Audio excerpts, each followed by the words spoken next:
नमस्कार दोस्तों, उम्मीद करता हूँ आप सब अच्छे होंगे।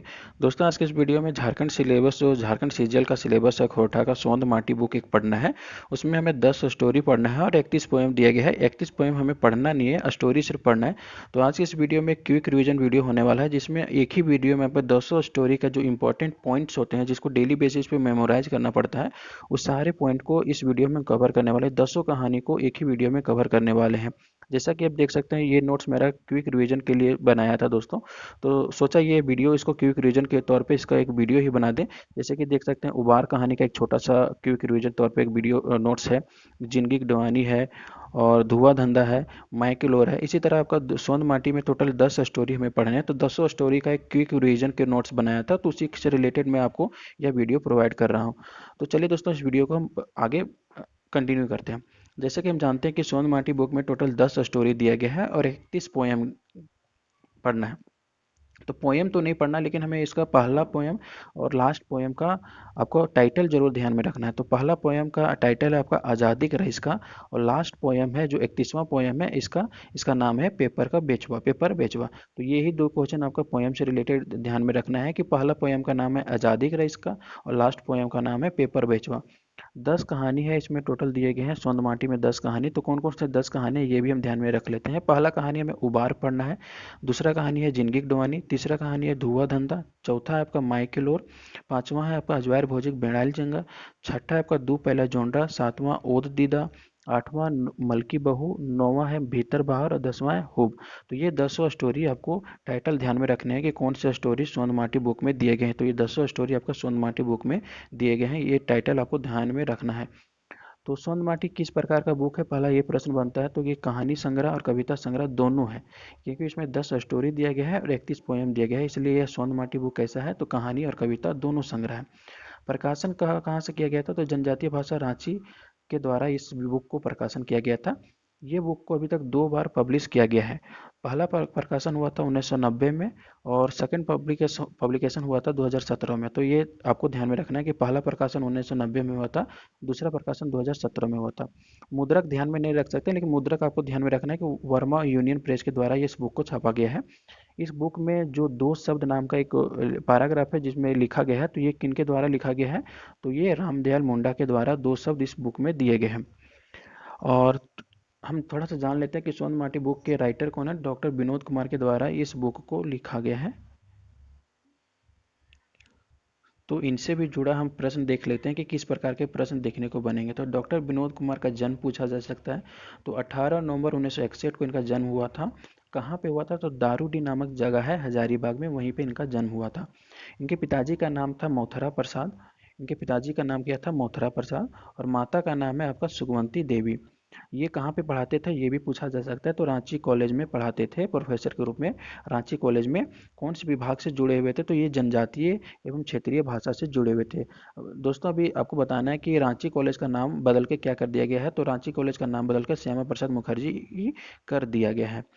और इनके द्वारा एक दो बुक और लिखा गया है डॉक्टर विनोद कुमार जी के द्वारा, रूसल फुटूस और एक टोकरी फूल। ये भी इनके द्वारा ही लिखा गया है। इनको खोरठा रत्न और पानुरी सम्मान से भी सम्मानित किया जा चुका है।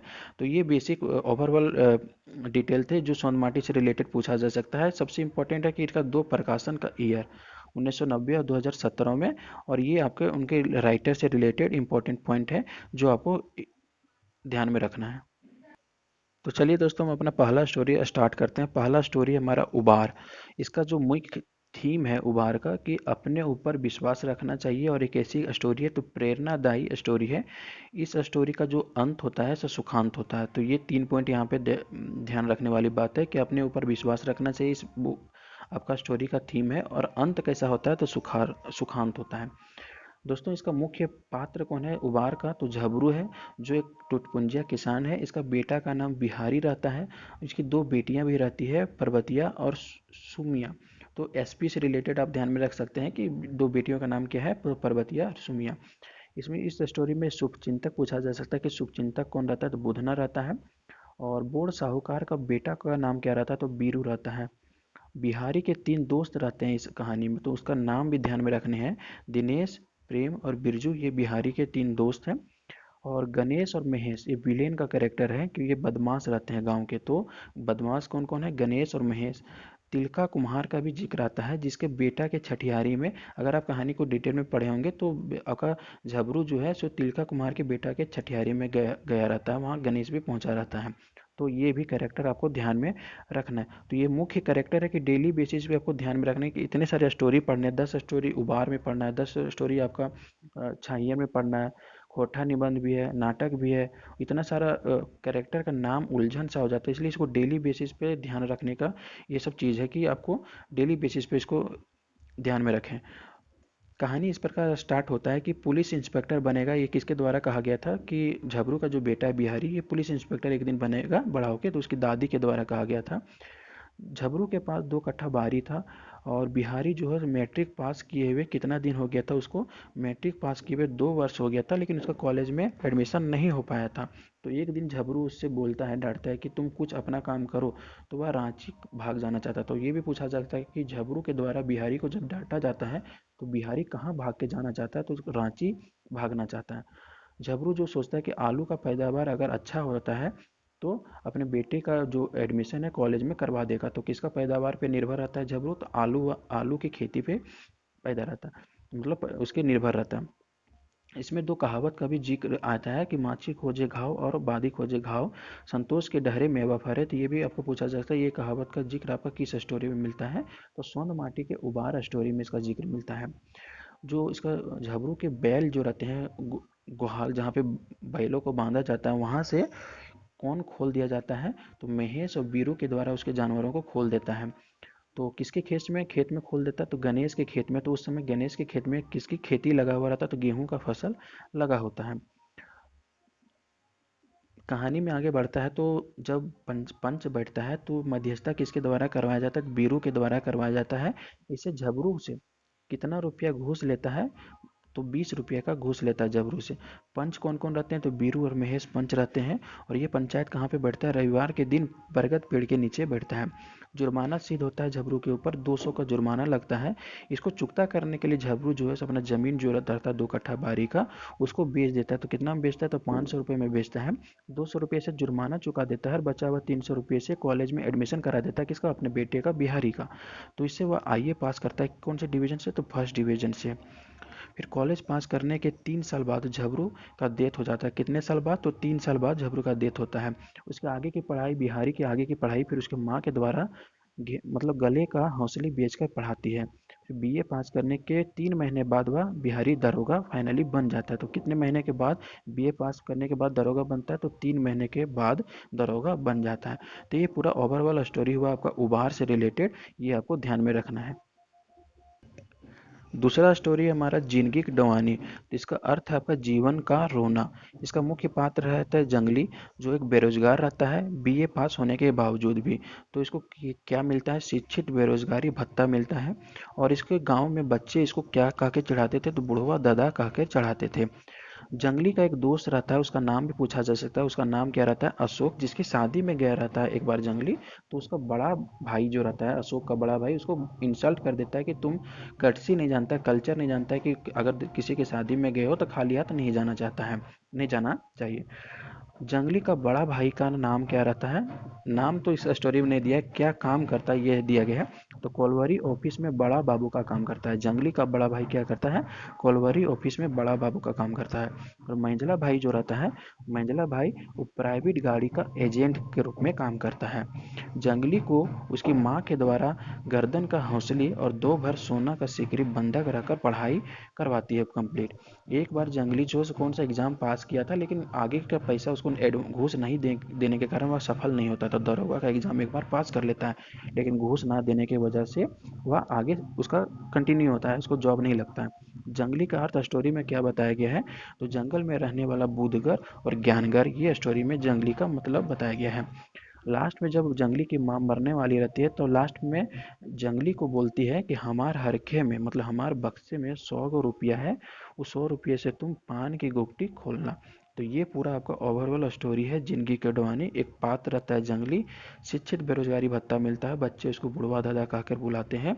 बेरोजगार रहता है, बीए पास रहता है, उसका दोस्त का नाम अशोक रहता है। बड़ा भाई जो है कोलवरी ऑफिस में बड़ा बाबू का काम करता है, और मंझला भाई प्राइवेट गाड़ी का एजेंट रहता है। तो इस तरह से हमारा दूसरा स्टोरी भी कंप्लीट होता है। तीसरा स्टोरी हमें पढ़ना है धुआं धंधा, जिसका अर्थ होता है रोजी रोजगार। इसका मुख्य पात्र रहता है नारायण, जो एक डॉक्टर रहता है, और इसका व्यवहार कैसा रहता है तो अच्छा रहता है। इसमें कंपाउंडर रहता है जिसका नाम रहता है किशन, जिसे किशनुआ के नाम से जाना जाता है। और कंपाउंडर रहता है, इसका बिहेवियर कैसा रहता है, थोड़ा खड़ूस खड़ूस रहता है। एक कैरेक्टर और रहता है भिखारी, जिसको कौन सी बीमारी हुआ रहता है तो कोढ़ बीमारी से यह ग्रसित रहता है। कौन सी बीमारी से? कोढ़ बीमारी से। जिसके हाथ में एक कटोरा रहता है, तो किस धातु का रहता है उसको? एल्युमिनियम का डूबा रहता है उसके पास। तो डॉक्टर प्रैक्टिस कहाँ पे करता है, जो क्लिनिक उसका कहाँ रहता है तो सिटी में रहता है। डॉक्टर जो है सो इस कहानी में दो घटना को याद करता है। पहला घटना कि जब दो बाबू, मतलब अच्छे खासे पढ़े लिखे और पहनावा अच्छे खासे लोग, जब उसके क्लिनिक में आते हैं रेलवे स्टेशन से रिक्शा से, तो उसका भाड़ा क्या था तो 4 रुपया था। लेकिन रिक्शा वाले को 2 ही रुपया देता है। और रिक्शा वाले जब 2 रुपया और मांगता है दोनों बाबू से, तो उसे डांट के भगा देता है। एक घटना ये ध्यान में करता है डॉक्टर। और दूसरा घटना याद करता है कि 4 गो लड़के क्लिनिक पे आते हैं और चंदा 500 रुपये ज़बरदस्ती का रसीद काट के दे दिया जाता है। तो ये दो घटना आपको ध्यान में रखना है इस कहानी से। अगला है कि समस्या बताया गया कि घर से बाहर चोर, रंगदार और गुंडा का डर लगा रहता है, और घर में बाल बच्चा मेहरारू का चिंता लगा रहता है। ये स्टोरी में बताया गया है। लास्ट में स्टोरी में दिखाता है कि समाज के चारों तरफ अशांति है, तो किस प्रकार का नशा है चारों तरफ। किसी को पैसा का नशा है, किसी को गुंडागर्दी का नशा है, किसी को रौबदा का नशा है, किसी को नेतागिरी का नशा है, किसी को दारू का नशा है। तो इस प्रकार से हमारा तीसरा स्टोरी भी खत्म हो जाता है। इसमें मेन आपको ध्यान में रखना है कि नारायण नाम का एक डॉक्टर आता है, किशन नाम का कंपाउंडर रहता है, भिखारी कौन सी बीमारी से पीड़ित रहता है तो कोढ़ नामक बीमारी से पीड़ित रहता है। दो घटना में, पहला घटना कि दो बाबू जब रेलवे स्टेशन से क्लिनिक आते हैं, तो 4 रुपये भाड़ा था लेकिन 2 ही रुपया दिया, और 4 लड़के ज़बरदस्ती 500 रुपये का चंदा काट देते हैं। तो इस प्रकार से हमारा तीसरा स्टोरी भी कंप्लीट होता है। हमारा चौथा स्टोरी है माई के लोर, जिसका मुख्य पात्र रहता है सुरजा, और इसका बेटा का नाम रहता है नरेना, जो एक बार बीमार पड़ जाता है। उस टाइम जब बीमार पड़ता है नरेना, तो सुरजा जो है सो गिरजा बाबू रहता है, जो जमींदार रहता है गांव का, उस समय जब उससे बीमारी से इलाज के लिए 5 रुपया मांगने जाता है गिरजा बाबू से सुरजा, तो उसे डांट के भगा देता है। तो इस कहानी में कैरेक्टर में 4 व्यक्ति मुख्य पात्र रहते हैं। मतलब सुरजा के परिवार में टोटल 4 मेंबर ही रहते हैं। माँ रहता है, सुरजा खुद रहता है, उसकी पत्नी रहता है, पुत्र बेटा रहता है। बेटा का नाम क्या रहता है? नरेना रहता है। गिरजा बाबू इस कहानी में कौन रहता है तो एक बड़ा जमींदार रहता है। सुरजा का पिता गिरजा के घर भी काम करता है। जो सुरजा का पिता भी थे तो गिरजा बाबू के घर में ही काम करते थे। तो सुरजा जो है सो पूरब में जाकर कमाना चाहता था, और सुरजा जो है सो गिरजा बाबू के घर में काम नहीं करना चाहता था, वह पूरब की ओर जाके कमाना चाहता था। क्योंकि जब मंगरा जो है सो पूरब की ओर जाके कमाता था, तो जब वापस आया था तो अपने माँ को कमा के 4 कोरी रुपया दिया था, मतलब 80 रुपया टोटल दिया था। उसी को देखा देखी करके सुरजा भी पूरब में जाके कमाना चाहता था, पड़ोसी को देख के कि वह भी बाहर जाके कमाएगा तो कुछ पैसे बचा के अपने माँ को दे सकता है और अपना परिवार को अच्छे से पालन पोषण कर सकता है। इसमें कहानी में पूछा जा सकता है कि मंगरा का बेटा का नाम क्या रहता है, तो मंगरा का बेटा का नाम रहता है झमना। गिरजा बाबू मजदूरी देता है सुरजा को। जब सुरजा गिरजा बाबू के यहाँ पे काम किया रहता है करता है, तब उसे कितना मजदूरी देता है तो सिर्फ और सिर्फ दो शेर जोंडा देता है, और काफ़ी गाली गलौज भी करता है गिरजा बाबू के द्वारा। तो ये आपका चौथा स्टोरी है। इसमें मुख्य पात्र आपका सुरजा रहता है, उसका बेटा का नाम नरेना है, जमींदार का नाम गिरजा बाबू है। उसका एक पड़ोसी रहता है जो पूरब की तरफ जाके काम करता है, उसका नाम रहता है मंगरा, और मंगरा के बेटा का नाम रहता है झमना।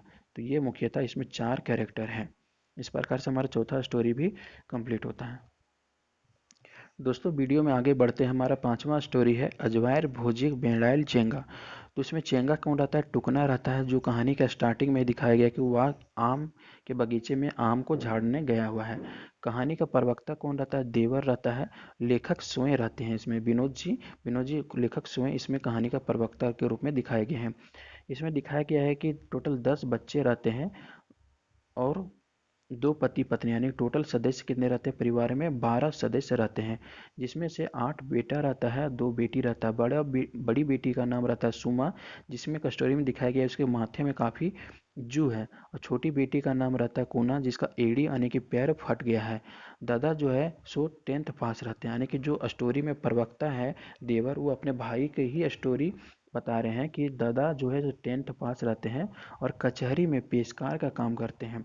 और उनके टोटल 10 बच्चे हैं, जिसमें से 8 बच्चे बेटा है, 2 बेटी है।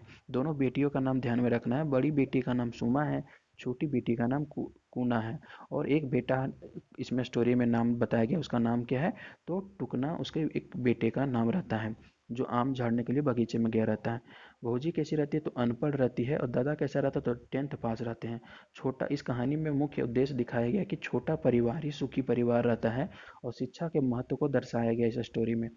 देवर जब कॉलेज ख़त्म करके घर आया था, तो ये सिचुएशन देखा था कि कोई घर में पढ़ा लिखा नहीं है, कोई ध्यान नहीं देता है बच्चों में। तब जाके टुकना का एडमिशन स्कूल में करा देता है। और सुमार कुना को सिलाई बुनाई के लिए भी ट्यूशन लगवा देता है। तो ये आपका टोटल पांचवा स्टोरी का ओवरऑल टोटल इंपॉर्टेंट पॉइंट्स हुए कि अजवायर भोजी का बेड़ाल चंगा में कहानी का प्रवक्ता खुद स्वयं लेखक रहते हैं देवर के रूप में। और 10 बाल बच्चे, जिसमें 8 बेटा 2 बेटी, बड़ी बेटी का नाम सुमा, छोटी बेटी का नाम कूना। दादा जो रहते हैं जैसे 10th पास रहती है, भोजी रहती है अनपढ़ रहती है। और इसमें शिक्षा के महत्व और छोटा परिवार सुखी परिवार का संदेश दिया गया है इस स्टोरी में। अगला स्टोरी हमारा छठा स्टोरी है दू पहला जोंडरा। तो इसमें स्टोरी है किसना का माई रहता है, और छोटा बेटा उसका नाम का जिक्र रहता है नरेना। किसना का बाप क्या काम करता है, तो पहाड़ी से बांस काट के सूप और दौरी का बनाने का काम करता है। इस स्टोरी में कन्हैया बाबू नामक एक अमीर आदमी रहता है, जो किसना के बाप को क्या ऑर्डर करता है, तो 2 दौरी बनाने का ऑर्डर करता है, 4 सूप बनाने का ऑर्डर देता है। इसके बदले में वह उसे कितने रुपए देते हैं, तो 6 रुपए देता है। किसना बीमार हो जाता है, तो उसका इलाज के लिए कौन से घास का यूज किया जाता है, तो माथा घास का यूज किया जाता है। जो 6 रुपए कन्हैया बाबू के द्वारा दिया जाता है, उसमें से 1.5 kg टटकवा चावल खरीद लिया जाता है। कितने रुपए में, तो 4 रुपए में। तो उसके पास कितने रुपए बचे, तो सिर्फ 2 रुपए बचे। इसलिए वह किसना का बाप जो अपने बेटे का इलाज नहीं करा पाता है, इसलिए जब घर में 2 पहला जो जोंडा बचा रहता है उसी को बेच देता है अपने बेटे के इलाज के लिए। तो उसको 2 पहला जोंडा जब बेचता है तो उसे कितने रुपए मिलते हैं, तो 5 रुपए टोटल मिलता है। तो इस प्रकार जब डॉक्टर के पास अपने बेटे को लेके जाता है, तो डॉक्टर का नाम इस स्टोरी में बताया गया है, डॉक्टर विनय नाम का एक डॉक्टर रहता है, जिसका व्यवहार बहुत अच्छा बताया गया है। जो टोटल इलाज करने का 2 ही रुपया इलाज करने का लिया। जब अपने बेटे को लेके गया डॉक्टर के पास, तो इलाज करने के लिए मात्र 2 ही रुपया लिया, और डॉक्टर की कृपा से किसना बच गया। यानी कि 2 पहला जोनरा आज 2 लाख बन गया है। तो ये आपका टोटल बताया गया कि 2 पहला जोंडा जो मुसीबत की घड़ी में उसको बेच के कितने रुपए में बेचा गया था, तो 5 रुपए में बेचा गया था, और उसी से अपने बेटे किसना का इलाज कराता है। अगला स्टोरी हमारा सातवां स्टोरी है ओद दीदा, मतलब नम आंखें। इस स्टोरी का अंत कैसा होता है, तो दुखांत होता है।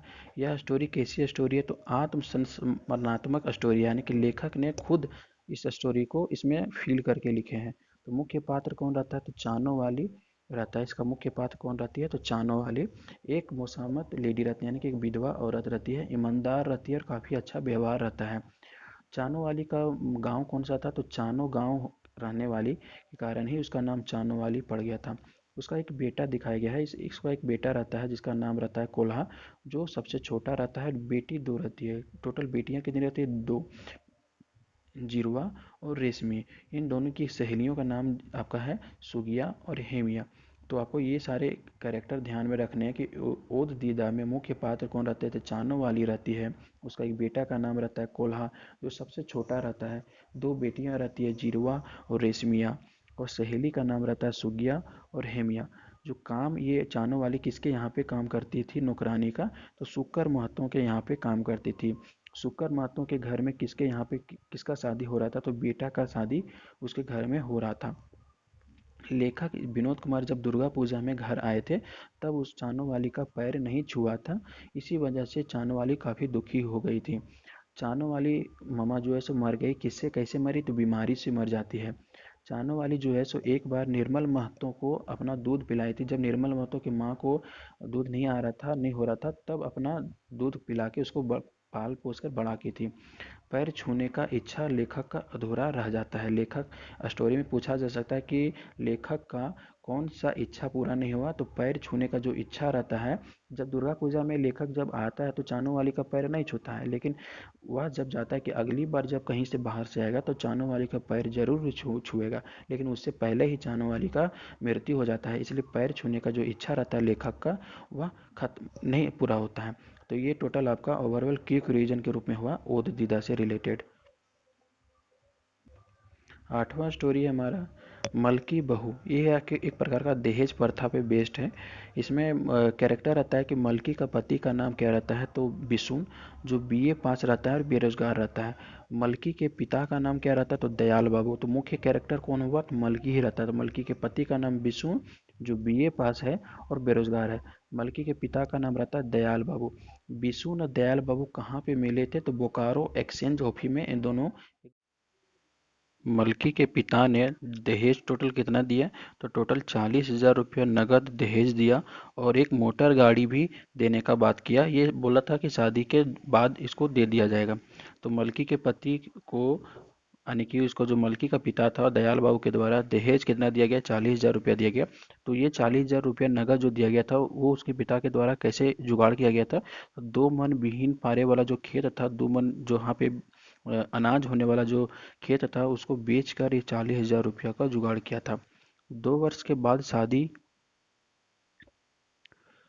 2 वर्ष बाद शादी के गाड़ी बदले पैसा मांगने लगा। जो बिशुन था, वो बिशुन था, शादी के कितने वर्ष के बाद जो गाड़ी देने का बात किया गया था, वो गाड़ी के बदले पैसा मांगने लगा था। तो 2 वर्ष बाद बिशुन का बाप काफी दहेज लालची था।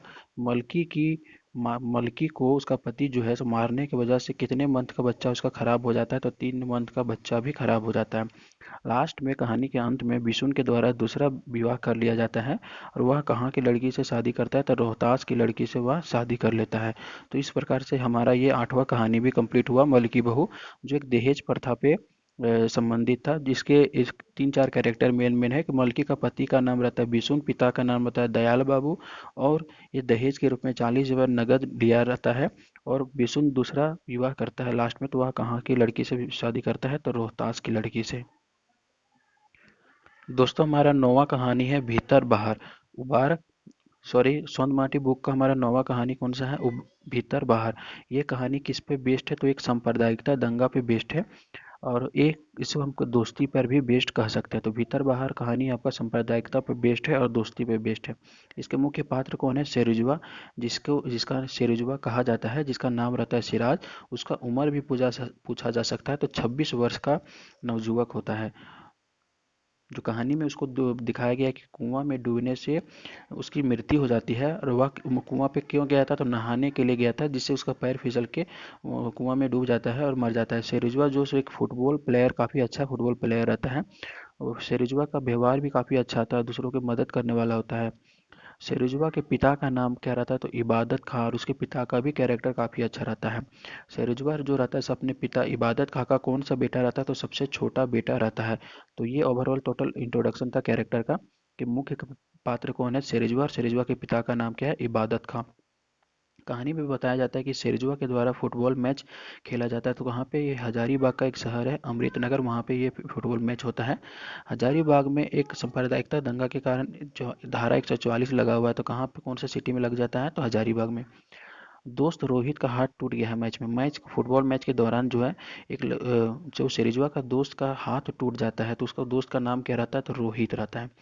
सिराज अकेले इलाज कराने के लिए सदर हजारीबाग ले जाता है। जब शहर में एक धारा 144 लागू होने के बावजूद भी सिराज जो अपने दोस्त रोहित का हाथ टूटने के बावजूद भी उसे अकेले वहाँ पे इलाज कराने के लिए सदर ले जाता है। दुर्गा पूजा के 10 दिन पहले ही मर गया। शेरुजवा जो है सो कुआं में कब डूब जाता है, तो दुर्गा पूजा के 10 दिन पहले ही वह कुआं पे नहाने जाता है, जिससे पैर फिसल के गिर जाता है कुआं में और उसकी मृत्यु हो जाती है। इबादत खां के पास एक टैक्सी था, तो ज़रूरत पड़ने वाले पर हॉस्पिटल ले जाता था गांव वालों को। इबादत खां के पास एक टैक्सी था, वो टैक्सी से ही गांव वालों को अगर कोई ज़रूरत पड़ता था तो उसे हॉस्पिटल ले जाता था। तो इस प्रकार से इबादत खां का भी जो व्यवहार था काफ़ी अच्छा था। तो इस प्रकार से हमारा 9वां कहानी का भी ख़त्म हुआ। अगला कहानी हमारा हुब। हुब का मतलब होता है कर्मठ या उत्साह। इसमें मुख्य पात्र कौन रहता है? तो दामोदर रहता है। कौन से कास्ट से बिलोंग करता है? तो ये भूया जाति से बिलोंग करता है। जमींदार का नाम रहता है इसमें गुनेसर बाबू। मुख्य पात्र कौन है? दामोदर। और जमींदार कौन रहता है? गुनेसर बाबू। दामोदर जो है हजारीबाग आ गया। दामोदर जो है हजारीबाग घर से बाहर निकल जाता है पढ़ने के लिए और कुछ आगे बनने के लिए लाइफ में। तो उसे वहाँ पे क्या क्या काम करता है? तो शाम को रिक्शा चलाता है, दिन में कॉलेज पढ़ने जाता है और 2 ट्यूशन भी पढ़ाता है। तो दामोदर जो है सो टोटल 7 भाई में से सबसे छोटा भाई था। तो दामोदर सातों भाई में से सबसे छोटा भाई था। और उसके 6 भाई कहाँ कमाने चले गए थे? तो चंदन नगर नाम का एक जगह था, वहाँ पे 6 भाई कमाने के लिए चले गए थे। गुनेसर बाबू मजदूरी देता था। तो जो दामोदर था वो गांव में रह कर ही गुनेसर बाबू के यहाँ पे काम करता था। तो मजदूरी के रूप में उसे डेली 10 रुपये देता था। दामोदर के पिता का नाम क्या रहता है? तो गुरदयाल राम रहता है दामोदर के पिता का नाम। दामोदर जो है लास्ट में जब वहाँ पे पढ़ने के लिए हजारीबाग पहुँच जाता है और वहाँ पे पढ़ लिख के वह आगे कौन सा एग्जाम को पास करता है? तो दरोगा बन जाता है। दरोगा बनने के बाद वह विवाह कर लेता है और विवाह करने के बाद अपना ट्रांसफ़र कहाँ पे करा लेता है? तो धनबाद में उसका ट्रांसफ़र हो जाता है। एक बार जो है सो गंगा सागर गुनेसर बाबू जो है सो गंगा सागर घूमने गया था। तो उसके घूमने के दौरान ही वापस लौट रहा था। उस दौरान ही उसकी माँ का तबीयत खराब हो जाता है। माँ का तबीयत खराब होने के कारण ही उसे कौन से स्टेशन पे उतरना पड़ता है? तो धनबाद स्टेशन पे उतरने पड़ता है। इसी दौरान जब माँ को हॉस्पिटल में इलाज के लिए भर्ती कराता है तो गुनेसर बाबू को 4 दिन में टोटल 4,000 का खर्च हो जाता है। वहाँ पे डॉक्टर बोलता है कि इन्हें ऑपरेशन कराना पड़ेगा माँ को। इसके लिए ऑपरेशन का खर्च कितना बताया जाता है डॉक्टर के द्वारा? तो 5,000 का खर्च बचाया जाता है। लास्ट में गुनेसर बाबू और ये सारा जो हेल्प होता है, जब ऑपरेशन का पैसा वगैरह कौन दे देता है? तो लास्ट में जो दामोदर था, वही दामोदर वो गुनेसर बाबू के माँ के इलाज में सारे पैसे खर्च करता है और काफ़ी सेवा सत्कार भी करता है। तो इसे ये व्यवहार देख के जो जमींदार गुनेसर बाबू का जो व्यवहार था दामोदर के प्रति, वह बदल जाता है। वो शुरुआत में काफ़ी उससे जलता था और उसे आगे बढ़ने से रोकता था दामोदर को गुनेसर के द्वारा। लेकिन लास्ट में कहानी में उसका व्यवहार में बदलाव हो जाता है। और गुनेसर जो है सो 15 दिन धनबाद में रुका था। गुनेसर जो अपनी माँ के इलाज के दौरान वहाँ धनबाद में कितने दिन रुका था? तो टोटल 15 दिन रुका था। तो इस प्रकार से हमारा ये 10वां कहानी भी कंप्लीट हो जाता है। तो उम्मीद करता हूँ दोस्तों आप लोगों को यह वीडियो पसंद आया हो। अगर दोस्तों यह वीडियो पसंद आया हो तो आप नीचे कमेंट बॉक्स में ज़रूर ही कमेंट करके बताएं, ताकि इससे मुझे भी उत्साह मिलेगा और आगे जो कहानी है, शायर कहानी या फिर और भी आगे जो नाटक वगैरह बचा हुआ, उसका क्विक नोट्स के जरिए ही वीडियो बना के आपको अपलोड कर दूंगा, ताकि आप एक छोटे से वीडियो के माध्यम से पूरे स्टोरी को ओवरऑल देख सकते हैं, समझ सकते हैं। वीडियो पसंद आया हो तो अपने दोस्तों के साथ भी शेयर करें। वीडियो को देखने के लिए यहाँ तक आपका बहुत बहुत धन्यवाद।